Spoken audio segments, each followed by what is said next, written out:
जवाब दिया भैया से कुछ नहीं है, मैं सत्यनारायण की कथा करके आया हूँ। इसमें संत के माला है, परोसा है, सत्यनारायण की किताब है।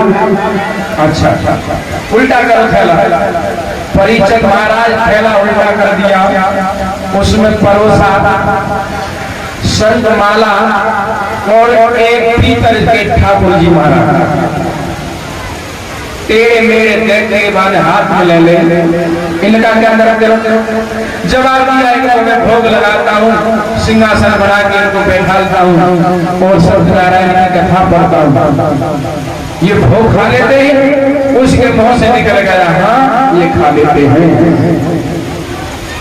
मेरी माता बहनाओं कहने लगा तो इस परोसा को ले जाओ, शंख ले जाओ, माला ले जाओ, किताब ले जाओ, लेकिन ये पीतल के ठाकुर जी इनको ले जाओ, इनको भोग लगा के देखूंगा ये खाएंगे कि नहीं खाएंगे। ले आया घर पे और उसी समय शाम को रात्रि हो गई, ज्यादा कहने लगे ठाकुर जी महाराज आज यूं ही सो जाओ मेरे पास, आज मैं भी भूखा रहूंगा तुम भी भूखे रहो, सुबह देखेंगे। सो गए दोनों। सुबह भगवान भास्कर ने पूरब में आंखें खोली, आटा मान करके लाए, परोस से 2 रोटी बना करके थाली में रख दी, चटनी बना के भी रख दी। लो महाराज खाओ और भोग लगाओ, जब तक आप नहीं खाओगे तब तक मैं नहीं खाऊंगा। मेरी माता बहनों ध्यान रखना, सारा दिन बीत गया लेकिन अब कैसे खाऊं? धना भक्त कहने लगे चाहे कुछ हो जाए, जब तक खाओगे नहीं तब तक मैं भी नहीं खाऊंगा। पूरा दिन बीत गया, रात्रि भी बीत गई, दूसरा दिन आ गया, भोजन नहीं खाया, धना भक्त ने भी नहीं खाया। दूसरा दिन भी व्यतीत हो गया, तीसरे दिन जाकर के भूख लगने लगी धना भक्त को। कहने लगे अब ऐसा नहीं खाएंगे। जिन लाठी से गाय चलाते थे वही लाठी लेके आ गए, कहने लगे ऐसे नहीं खाओगे, या तो खाओ, एक लाठी में हड्डी खुसरी है कर दी। मेरी मामा बहना जो लाठी उछाली और मारने के लिए तैयार हुए, एकदम से मूर्ति से भगवान का भैया प्रकट हो गया, कहने लगे घर जा। धना भक्त कहने लगे आए तो लेकिन लाठी के बल पे आया, जब आप दियो लाठी मत मार दियो, अब दोनों भक्त और भगवान मिलकर के खाएंगे।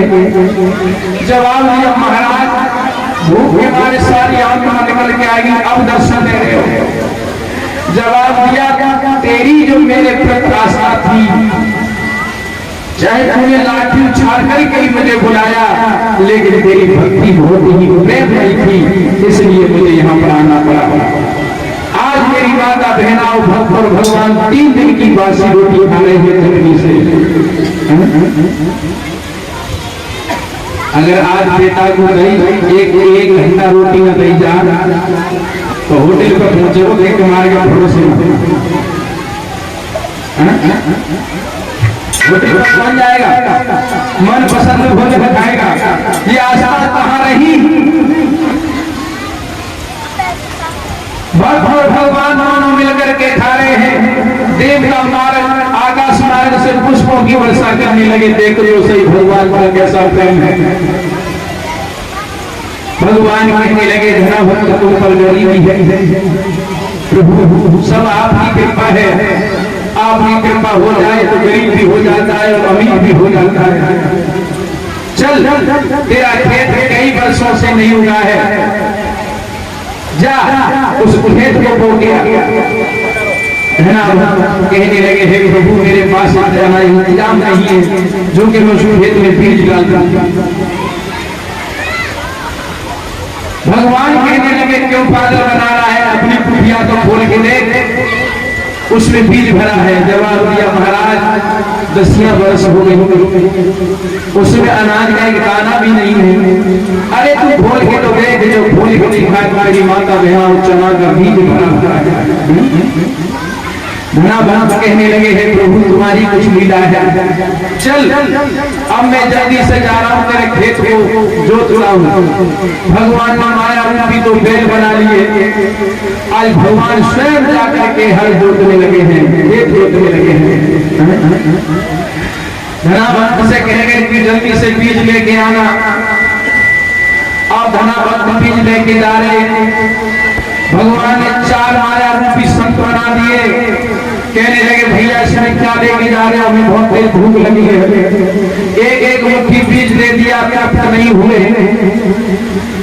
थोड़ा थोड़ा करके भगवान ने जो बीज बनाया था वो ही भी सारा खिला दिया महात्माओं को।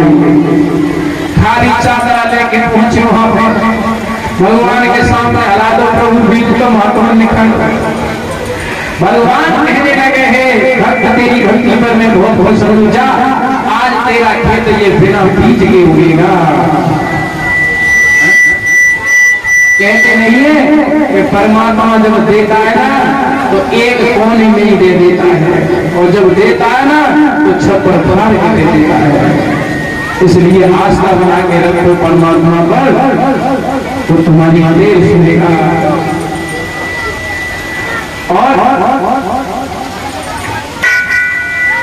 तुम्हारे लिए बड़े बड़े सुंदर भोजन बनाए, सब कुछ बनाया है परमात्मा ने, लेकिन परमात्मा के बनाए हुए उन पदार्थों को तुम क्या करने लगे, दूसरे के मांस को खाने लगे। क्या कल्याण हो जाएगा? वो स्वामी तुलसीदास कह रहे हैं।